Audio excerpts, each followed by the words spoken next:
Kemamah, kuliner khas Aceh tempo dulu yang satu ini menjadi menu favorit bagi semua kalangan di Aceh hingga kini. Selain memiliki cita rasa yang sangat nikmat, ikan kemamah juga bisa tahan lama secara alami tanpa bahan pengawet. Ikan kemamah di Aceh sejak dulu dikenal sebagai salah satu menu khas Aceh yang memiliki cita rasa yang nikmat dan juga tahan lama tanpa menggunakan bahan pengawet. Sehingga kemamah menjadi salah satu bekal masyarakat Aceh saat berperang melawan penjajah sebelum Indonesia merdeka. Bahan baku ikan kemamah terbuat dari ikan tongkol atau tuna yang telah direbus kemudian dijemur hingga kering. Sehingga ikan kemamah bisa disimpan hingga setahun tanpa harus dimasukkan ke dalam kulkas atau freezer. Tak hanya bahan baku ikan kemamah yang bisa tahan lama, setelah dimasak dengan menggunakan bumbu khusus khas Aceh, menu ikan kemamah yang telah siap saji pun bisa tahan berbulan-bulan.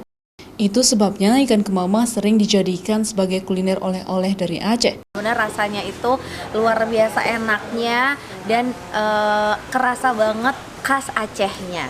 Banyak sih kuah pliu, kemamah dan segala macam. Tapi kalau kemamahnya Kak Azizah Ade yang kemamah keringnya itu udah nggak perlu diraguin lagi. Emang udah sampai diekspor juga kan kemana-mana, jadi emang luar biasa lah. Menunya itu memang khas Aceh banget ya. Terus saya paling suka itu sama kemamahnya dan kuah cunya.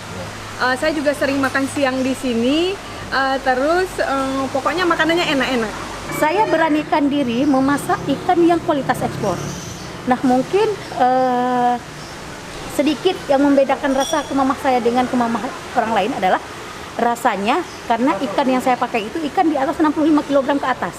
Kalau kita nggak dapat ikan yang besar itu kita nggak masak. Nah kemudian di kemamah yang ikan tunanya lebih di atas 65 kg, dia rasanya udah kayak daging dan dia udah berserat.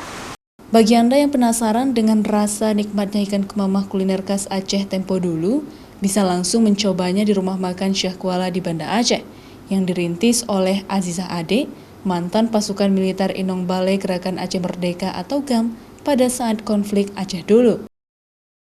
Raja Umar, Kompas TV, Banda Aceh.